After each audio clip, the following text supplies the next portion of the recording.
नमस्कार, स्वागत है आपका। मैं हूं रेशमा आपके साथ। आइए नजर डालते हैं इस वक्त की हेडलाइंस पर। कर्नाटक में चुनावी पारा बढ़ा। प्रधानमंत्री नरेंद्र मोदी आज बेलगावी, उत्तर कन्नड़, दावणगेरे और बेल्लारी में करेंगे जनसभाएं। 24 की चुनौती में बीजेपी नेताओं का धुआंधार प्रचार जारी। अमित शाह यूपी, जेपी नड्डा पश्चिम बंगाल और ओडिशा में संभालेंगे कमान, तो वहीं राजनाथ सिंह गुजरात में करेंगे जनसभा। आज तापमान के साथ बढ़ेगी चुनावी सरगर्मी। राहुल गांधी ओडिशा के सालेपुर में करेंगे जनसभा। अखिलेश यादव मुरादाबाद और बरेली में साधेंगे निशाना। वहीं मायावती मुरैना में करेंगी प्रचार। रूस ने मध्य और पश्चिम यूक्रेन के बिजली संयंत्रों पर दागी मिसाइलें। हमले में 4 बिजली संयंत्र को पहुंचा नुकसान। जेलेंस्की ने कहा, ईयू का गैस आपूर्ति करने वाले संयंत्र को बनाया गया निशाना। राजस्थान रॉयल्स की लखनऊ सुपर जायंट्स पर 7 विकेट से रॉयल जीत। कप्तान संजू सैमसन और ध्रुव जुरैल ने जड़े नाबाद अर्धशतक। आज आरसीबी की गुजरात जायंट्स और सीएसके की सनराइजर्स हैदराबाद से होगी भिड़ंत। और अब समाचार विस्तार से। आइए सबसे पहले नजर डालते हैं 24 की चुनौती से भरी खबरों पर।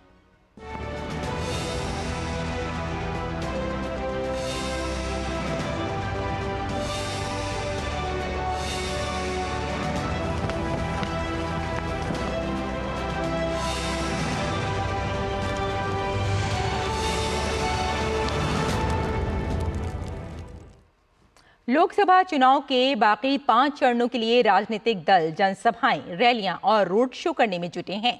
भारतीय जनता पार्टी के स्टार प्रचारक और प्रधानमंत्री नरेंद्र मोदी आज कर्नाटक में लगातार 4 रैलियां करेंगे। पीएम मोदी सबसे पहले बेलगावी में जनसभा को संबोधित करेंगे। इसके बाद उत्तर कन्नड़ के सिरसी, दावणगेरे और बेल्लारी में रैलियों को संबोधित करेंगे और एनडीए प्रत्याशी को भारी मतों से जीत दिलाने की अपील करेंगे। आम चुनाव के तीसरे चरण के लिए 7 मई को मतदान होगा।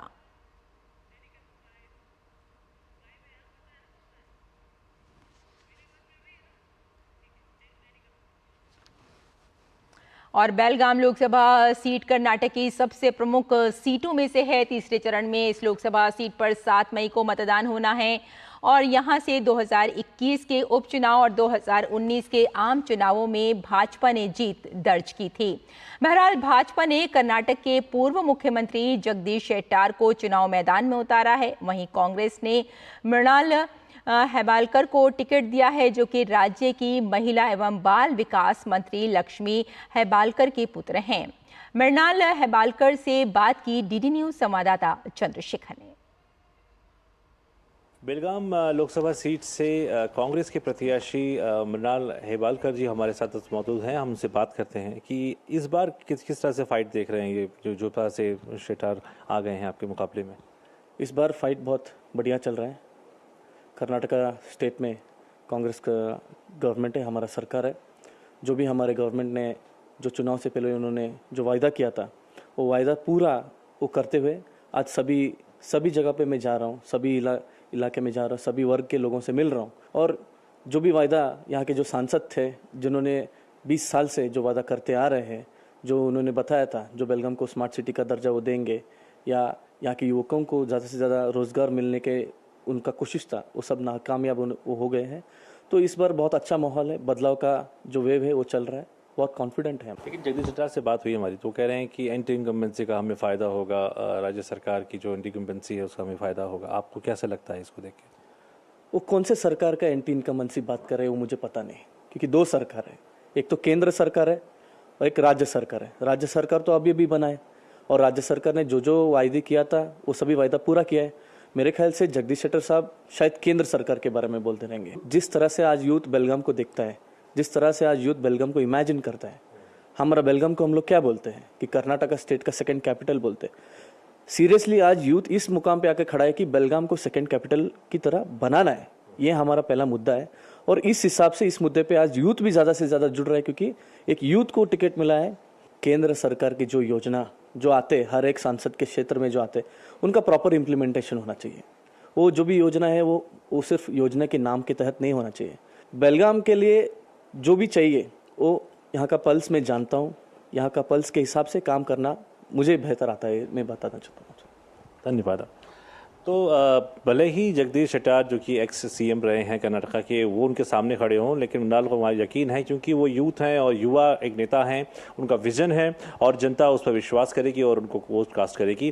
फिलहाल किस तरफ जनता जाएगी ये तो चुनाव के नतीजों पर पता चलेगा। कैमरामैन सुमन के साथ चंद्रशेखर, डीडी न्यूज़, बेलगाम। प्रधानमंत्री नरेंद्र मोदी ने कल दक्षिणी गोवा में विशाल जनसभा को संबोधित किया। गोवा को एक भारत श्रेष्ठ भारत की सुंदर तस्वीर बताते हुए पीएम ने कहा कि यहाँ के मंदिर जितने भव्य हैं, चर्च भी उतने ही खूबसूरत हैं। 2024 के चुनाव को 2 धाराओं का चुनाव बताते हुए पीएम ने कहा कि एनडीए की नीति तुष्टीकरण नहीं बल्कि संतुष्टीकरण है। कांग्रेस पर मछुआरों की अनदेखी का आरोप लगाते हुए पीएम ने इस दिशा में एनडीए सरकार द्वारा किए गए काम गिनाए। पीएम ने कांग्रेस पर वोट बैंक की राजनीति का आरोप लगाया।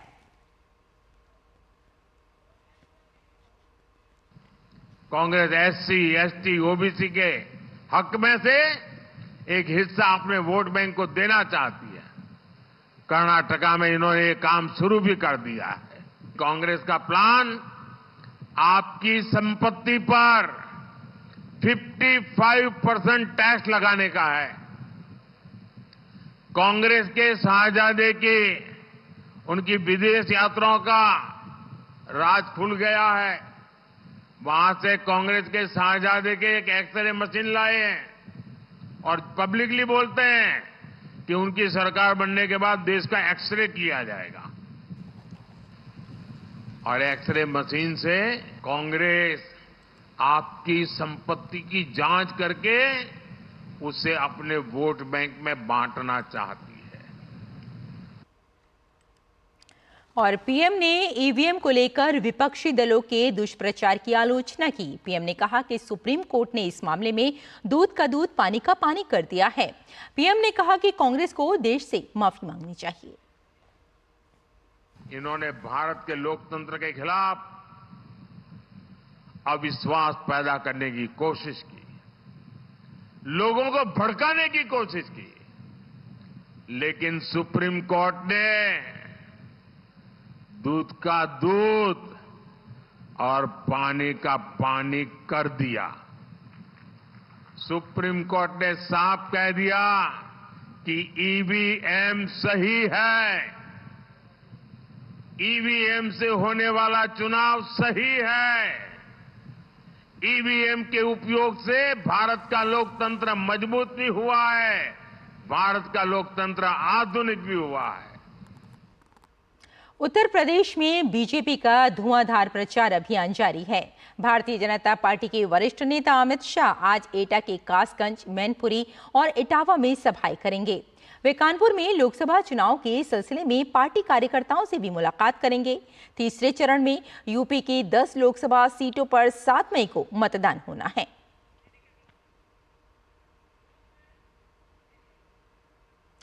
वहीं बीजेपी के राष्ट्रीय अध्यक्ष और स्टार प्रचारक जेपी नड्डा आज पश्चिम बंगाल और ओडिशा के चुनावी दौरे पर रहेंगे। सबसे पहले नड्डा बंगाल के बहरामपुर और नादिया में जनसभा को संबोधित करेंगे।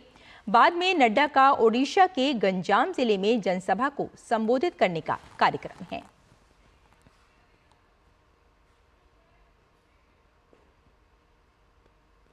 भारतीय जनता पार्टी के वरिष्ठ नेता और केंद्रीय मंत्री राजनाथ सिंह आज गुजरात में भाजपा उम्मीदवारों के पक्ष में प्रचार करेंगे।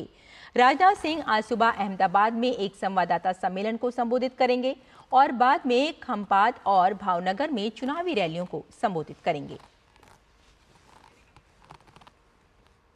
भाजपा के वरिष्ठ नेता और मुख्यमंत्री योगी आदित्यनाथ आज बरेली, बदायूं और एटा जिले में रैली करेंगे। योगी आदित्यनाथ आज आमला लोकसभा क्षेत्र के प्रत्याशी धर्मेंद्र कश्यप के समर्थन में रैली करेंगे।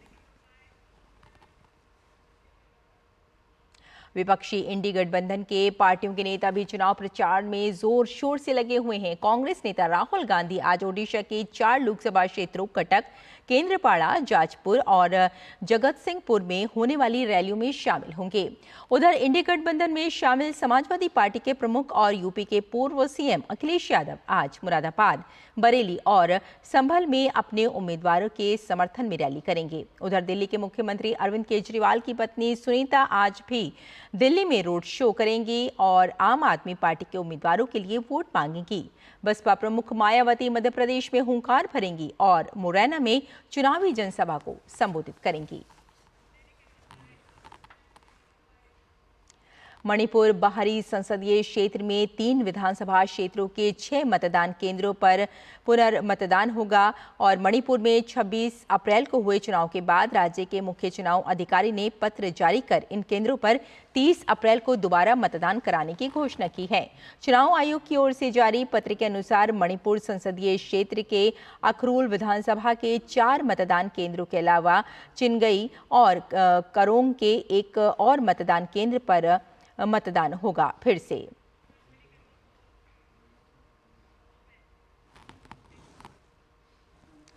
कांग्रेस नेता राहुल गांधी के एक बयान को लेकर देश का राजपूत समुदाय बहुत ही नाराज है। दरअसल कांग्रेस नेता राहुल गांधी एक जनसभा को संबोधित करते हुए उन्होंने कहा कि पहले देश में राजा महाराजाओं के शासन काल में जब जिसका मन करता था वो उनकी जमीन छीन लेता था। राजाओं महाराजाओं का राज था, जो भी वो चाहते थे कर देते थे।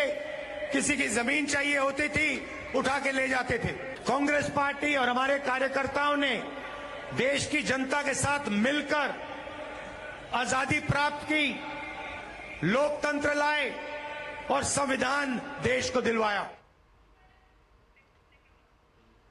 और यहां लेते हैं एक छोटा सा ब्रेक, जल्द हाजिर होते हैं। आप देखते रहिए डीडी न्यूज। स्वाद से सबको दीवाना कर दे, दीवाना कर दे। पता का चाय, गजब का स्वाद। मैं क्या जी, सब जानते हैं, जहां दिखे मारियो, अपना समझ के खा लियो। तेरी होने वाली मदर इन लॉ कुछ ज्यादा ही ट्रेडिशनल है। ट्रेडिशनल लोग ज्यादा इमोशनल होते हैं। तो भाई साहब, अब कोई किसी की लाइफ में आग नहीं लगा पाएगा। समर कूल, जो हर दिल करे कबूल। मेरे एक वोट से घर में मुफ्त राशन आया, अब मेरे वोट से और 5 साल तक मिलेगा। ये है मोदी की गारंटी और मेरी गारंटी। कमल का बटन दबाएं, भाजपा को जिताएं।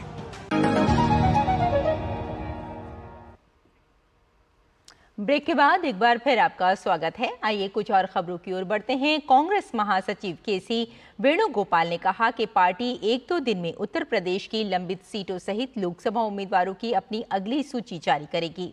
उत्तर प्रदेश की महत्वपूर्ण सीटों रायबरेली और अमेठी के लिए उम्मीदवारों पर चर्चा के लिए कांग्रेस ने कल केंद्रीय चुनाव समिति सीईसी की बैठक की। सूत्रों के अनुसार उत्तर प्रदेश कांग्रेस की ओर से सीईसी को प्रस्ताव दिया गया कि गांधी परिवार को अमेठी और रायबरेली सीटों पर चुनाव लड़ना चाहिए और अंतिम फैसला कांग्रेस अध्यक्ष मल्लिकार्जुन खड़गे पर छोड़ दिया गया है।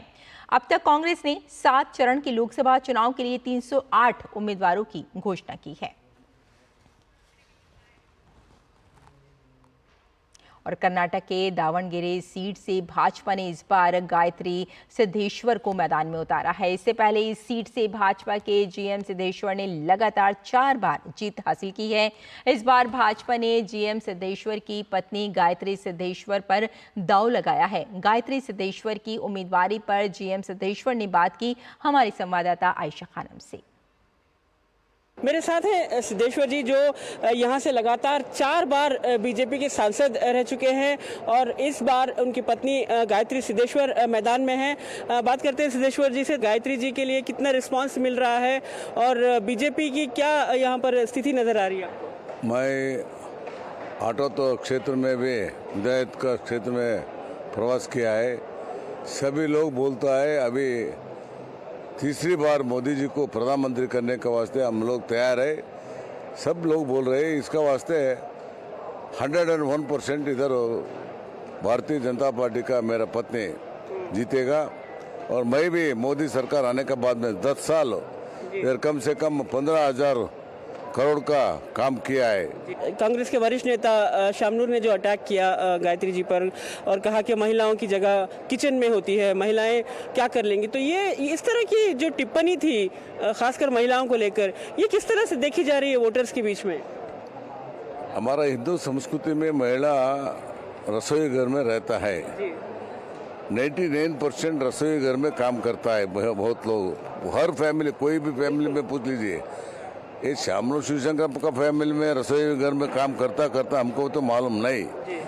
ये बहुत गलत बोल रही है। इसका वास्ते बहुत महिला लोग गुस्सा हुआ है। ये बुढ़ा हुआ ऐसा बोल दिया तो कैसा होता है? ये महिला को सम्मान नहीं कर रहे, वो नारी शक्ति को बहुत कंडम कर रहे, ऐसा लोग भी इधर सोचता है। ये थे सिद्धेश्वर जो यहाँ के सांसद हैं और बता रहे थे कि यहाँ पर मैदान में उनकी पत्नी इस बार चुनाव में है और बदलाव आएगा ज़रूर यहाँ पर, और महिलाओं की जो सशक्तिकरण की बीजेपी की नीति है उसको वो आगे बढ़ाएंगे। कैमरामैन दत्ता के साथ आशा खानम, डीडी न्यूज़, दावणगेरे। और तेलंगाना बीजेपी प्रमुख और सिकंदराबाद लोकसभा सीट से पार्टी के उम्मीदवार जी किशन रेड्डी और पार्टी नेता खुशबू ने हैदराबाद में रोड शो किया। रोड शो में उनके हजारों समर्थकों और पार्टी कार्यकर्ताओं ने हिस्सा लिया। अपने नेता की एक झलक पाने के लिए सड़कों के दोनों किनारों पर बड़ी संख्या में लोग उमड़े।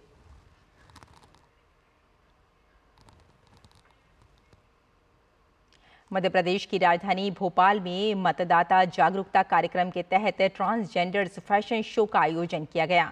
भोपाल के राग भोपाली 10 नंबर मार्केट में आयोजित इस फैशन शो में शामिल ट्रांसजेंडर समुदाय के लोगों ने लोगों से चुनाव में मतदान की अपील की। गुजरात के अहमदाबाद में मतदाता जागरूकता अभियान के अंतर्गत व्यवस्थित मतदाता शिक्षा और चुनावी भागीदारी गतिविधि के रूप में एक ड्रोन शो और सांस्कृतिक कार्यक्रम आयोजित किया गया, जिसमें बड़ी संख्या में स्थानीय लोग सम्मिलित हुए।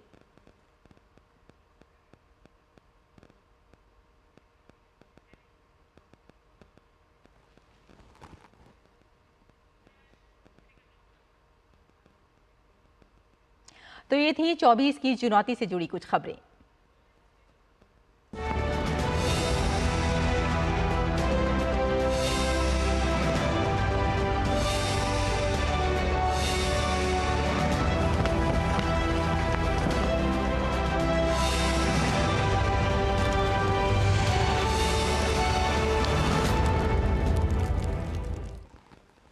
आइए कुछ और खबरों पर नजर डालते हैं। प्रवर्तन निदेशालय ने आम आदमी पार्टी के विधायक अमानतुल्लाह खान को फिर सम्मन भेजा है। ईडी ने खासकर अध्यक्षता के दौरान दिल्ली वक्फ बोर्ड में कथित अनियमितताओं से जुड़े धन शोधन मामले में अगले हफ्ते 29 अप्रैल को पेश होने के लिए कहा है। केंद्रीय जांच एजेंसी ने आप विधायक अमानतुल्लाह खान को सम्मन भेजकर 29 अप्रैल 2024 को पेश होकर धन शोधन निवारण अधिनियम के प्रावधानों के तहत अपना बयान दर्ज कराने को कहा है।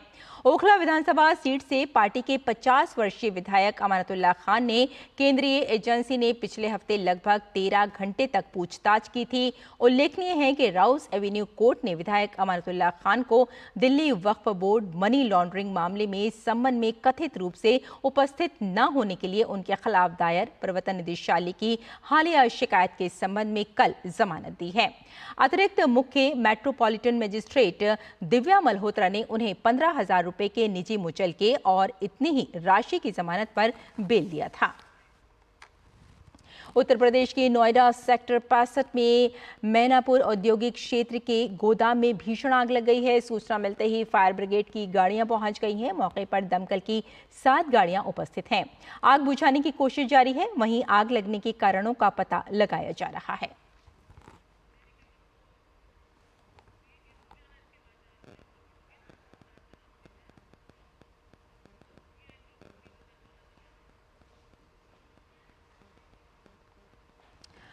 और भारत इस समय मिशन गगनयान की तैयारी कर रहा है। गगनयान को लेकर कैसी है इसरो की तैयारी, इस पर हमने एक सीरीज शुरू की है जिसमें इससे जुड़े तमाम पक्षों पर विस्तार से बात कर रहे हैं। तो आइए देखते हैं मिशन गगनयान।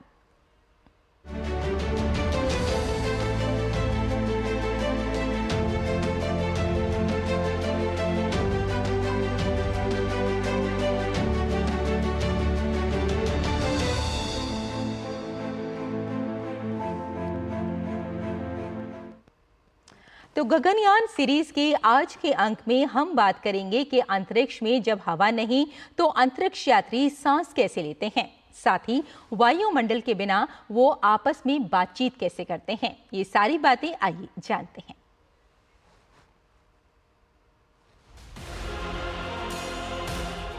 हम सब जानते हैं कि सांस लेने के लिए ऑक्सीजन का होना बहुत जरूरी होता है, लेकिन अंतरिक्ष में तो हवा या वायुमंडल है ही नहीं। ऐसे में स्पेस में धरती की तरह सांस लेना असंभव है। ऐसे में हमारे अंतरिक्ष यात्रियों के साथ ऑक्सीजन भेजी जाएगी ताकि वो सांस ले सकें। अब दूसरा सवाल, वायुमंडल के बिना बातचीत कैसे करते हैं? तो आपको बता दें कि अंतरिक्ष में वैक्यूम होने की वजह से एस्ट्रोनॉट सीधे तौर पर एक दूसरे की आवाज नहीं सुन सकते। बातचीत के लिए वे एक तकनीक का सहारा लेते हैं जिसका नाम है रेडियो वेव्स। वायरलेस डिवाइस के जरिए एक एस्ट्रोनॉट दूसरे को रेडियो सिग्नल भेजते हैं। वही सिग्नल साउंड में बदल जाते हैं जिससे दूसरे को आवाज सुनाई देती है। एक्चुअली ये पहली बार जाने वाला लोग को बहुत टाइम नहीं होगा अंतरिक्ष में। मैं बोला ना, मैक्सिमम एक दिन होगा, मे बी नॉट इवन एक दिन, बट मैक्सिमम एक दिन होगा। ओके, सो एक दिन में कुछ टाइम सोना है, बिकॉज वो जाने के समय कुछ दिन बातचीत करेगा, देन वो बोलेगा 3-4 घंटा सो जाओ, बिकॉज देन आप फ्रेश हो जाएगा। फ्रेश होने के बाद बाकी काम करो, उस तरह से कर देगा। सो क्या क्या काम होगा उसमें कुछ एक्सपेरिमेंट लेके जाएगा। सो वो एक्सपेरिमेंट चलाना है। देन डिटेल्स क्या क्या हो रहा है, इंस्ट्रूमेंट क्या कैसा काम कर रहा है, क्या क्या डिटेल्स आ रहा है, वो आप भेजते ही रहना है। इस तरह से काम होगा। अंतरिक्ष में माइक्रोग्रेविटी के कारण उनके रहने सहने और खाने पीने के तरीके अलग होते हैं। वे विशेष प्रकार के खाने का सामान लेकर जाते हैं और उनके लिए टॉयलेट भी विशेष तरीके से डिजाइन किया जाता है। अंतरिक्ष यात्री थर्मोस्टेबलाइज्ड यानी हीट प्रोसेस्ड फूड्स, कम नमी वाले खाने का आनंद लेते हैं। यहाँ सोने के लिए स्लीपिंग स्पेस बने होते हैं। इस रूम में अंतरिक्ष यात्री अपनी किताबें, लैपटॉप, कपड़े रखते हैं क्योंकि यहीं उनका छोटा ऑफिस होता है। यहाँ रहते हुए आप अपने शरीर के भार को महसूस नहीं कर सकते हैं, इसलिए सारी चीजें हवा में तैरती रहती हैं। सोने के लिए खुद को एक स्लीपिंग बैग के अंदर पैक करना पड़ता है। सबसे रोचक चीज होती है कि इस रूम में आप उल्टे हो जाएं या सीधे, आपको कोई सेंसेशन महसूस नहीं होती है। बस देखने वाले को लग सकता है कि सामने वाला इंसान सीधा है या फिर उल्टा। Bureau report, DD news. आगे बढ़ते हैं। देश के कई राज्यों में इस समय भीषण गर्मी पड़ रही है। इस बीच भारत मौसम विज्ञान विभाग ने एक बार फिर लू का अलर्ट जारी किया है। आईएमडी ने 30 अप्रैल तक देश के पूर्वी और दक्षिण प्रायद्वीपीय क्षेत्रों में भीषण गर्मी की चेतावनी जारी की है। मौसम विभाग के अनुसार 30 अप्रैल से गंगा के तटवर्ती पश्चिम बंगाल के कई स्थानों, ओडिशा के कुछ हिस्सों और उप हिमालयी पश्चिम बंगाल के अलग अलग इलाकों में लू से लेकर गंभीर लू की स्थिति बनने की संभावना है। आईएमडी के अनुसार अगले 4 दिनों के दौरान बिहार, झारखंड, तेलंगाना, रायलसीमा, आंतरिक कर्नाटक, तमिलनाडु, पूर्वी उत्तर प्रदेश में अलग अलग इलाकों में लू चलने की संभावना है। आज और कल कोंकण, गोवा और आज से 30 अप्रैल 2024 के दौरान पश्चिमी उत्तर प्रदेश, तटीय आंध्र प्रदेश और यनम में भी इस तरह के मौसम की संभावना है। और यूक्रेन पर रूस के हमले में 4 बिजली संयंत्र क्षतिग्रस्त हुए हैं। रूस ने यूक्रेन पर 32 मिसाइलें दागी थी, जिसमें से यूक्रेन की वायुसेना ने 21 मिसाइलों को नष्ट करने का दावा किया। बिजली संयंत्र से जुड़ी कंपनी DTEK ने कहा कि ऊर्जा संयंत्रों में कई लोग घायल हुए हैं। यूक्रेन के दूसरे सबसे बड़े शहर खार्किव में मिसाइल हमले में एक मनोरोग अस्पताल क्षतिग्रस्त हो गया और एक व्यक्ति घायल हो गया।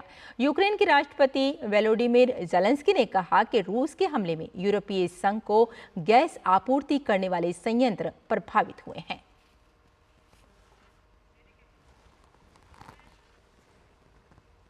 और इंडियन प्रीमियर लीग में आज 2 मुकाबले खेले जाएंगे। दिन के पहले मुकाबले में अहमदाबाद में गुजरात टाइटंस का सामना रॉयल चैलेंजर्स बेंगलुरु से होगा। ये सीजन में पहली बार होगा जब ये दोनों टीमें एक दूसरे के आमने सामने होंगी।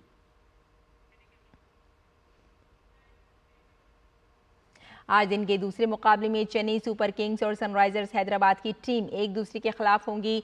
ये मुकाबला चेन्नई में खेला जाएगा।